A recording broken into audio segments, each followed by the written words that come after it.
Welcome, Dr. James Beckett, Sports Card Insights, another YouTube short, this time covering from Leo Durocher up through Boomer Esiason, the D's and the E's for the panel of 8. I have more than 8 here to explain why I picked so far. It's a work in progress, so be aware. But this Leo Durocher card, he was a good player, but more noted as a manager, part of the Gas House gang when he was a player and a real character, Lou the Lip. Dale Earnhardt Jr. probably not going to make it. This is kind of a interesting card of him, and yet he kind of wasn't my guy. You know, I was more of a Dale Earnhardt guy, and maybe Jimmy Johnson or Jeff Gordon. Again, before I forget, thanks sponsors. Dale Earnhardt Sr. This is a card that I'm probably going to move to. It's platinum gold. Unfortunately, platinum gold means different things for different products. In those years, platinum gold in some cases was incredibly rare, in other cases not. So, but it's still a nice looking card and a good presentation of card art. What I had before was this $1,000 phone card. If you can remember back in the day, there were phone cards. $1,000 worth of long distance call, I suppose would last a while, but now it's just a symptom of a more complicated days, I guess, with the phone stuff. So this will go back in the backup stock. Eckersley autograph rookie card. This is definitely a keeper. I really enjoyed watching him. I love guys that master their craft. He was so in control. And then you think he had that one moment where Kirk Gibson got the best of him. That is still so shocking to watch that happen. I wasn't there, but I was watching on TV. I forget where I was. I was somewhere, and I just was in shock. Jason Elam, one of the great University of Hawaii players that went on to good pro success. My brother's younger. Well, he's older than Jason Elam, but he graduated from University of Hawaii. But that's not enough, Jason, to keep you in the mix.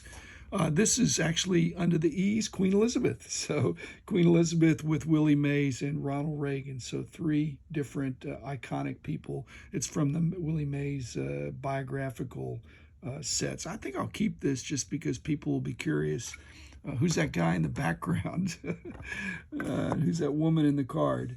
Carl Eller, a great player. This is a more modern version. I don't think this is going to make it. And then I had this one set aside of the Philadelphia gum. They talk about the Philadelphia gum cards, the original ones. The photographers, I don't know, they just came out and had them run around in an empty field with the cars in the background and other kinds of things. So photography of player photography wasn't as sophisticated back in those days. So I don't know if either one of these is going to make it, even though Carl Eller was a great player. This is not what I'm going to pick for John Elway, but I could.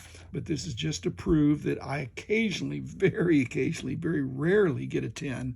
And you can see from this, somehow it's not a black 10 because I have 9.5 edges. I've said I have 10s that have 9.5 centering, but the rest 10s, 9.5 corners, but the rest 10s, 9.5 surface. And I just think I'm just not meant to get a 10. They're just too strict. So no black label. And this is not the one I'm going to use. What I'm going to use this one. This one's been on the wall for the last 9 years. He was a legitimate baseball prospect. So I think that was part of his, he was a legitimate chance there. He's a good athlete. And so I'm going to keep this up. This is my, from the minor league baseball set. So that'll be fun. People notice that. They go, hey, wait a minute, what's John Elway doing in a baseball uniform? Dick Enberg, the longtime UCLA announcer and other Olympics, I guess, and other things. I'll keep this. This is from the GTE set. I've got a couple other guys in that set that I think don't have very many cards. But this is the only one I ever saw. I actually did consulting for GTE probably before that. I did consulting for GTE in the early 80s. But Dick Enberg was was the voice of UCLA, which you wonder, was that the secret? No, I think he was just a great announcer and seemed like a pretty good guy. The Julius Erving I have been showing is the one I got in Hawaii from Dr. J at the trade show back whenever that would have been, the year 2000.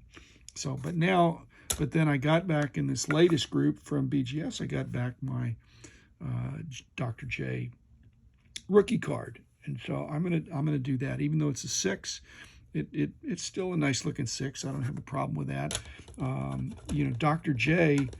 I have one of my friends that calls me Dr. J. People call me different things, but if they use doctor, they'll say Dr. J. Not many. Dr. B, a few more. Dr. Jim, a few more. Dr. Beckett, a few. No, I don't hear too much Dr. Jimmy or Dr. James, but occasional. And again, like I said, not many Dr. J's, but the original Dr. J, just to respect that. So I would never call myself Dr. J. He is the Dr. J. And then finally, Boomer Esiason. I don't think I'm going to choose Boomer. This is his, when you think of 86 Tops, you don't think of Boomer Esiason. You think of Jerry Rice. So Boomer, I enjoy listening to you, and I think you were a good quarterback. But I think you're going to go into the overflow, and then you're going to be relegated, perhaps. So thanks, everybody. Another panel of 8, and I'll be back again with another one.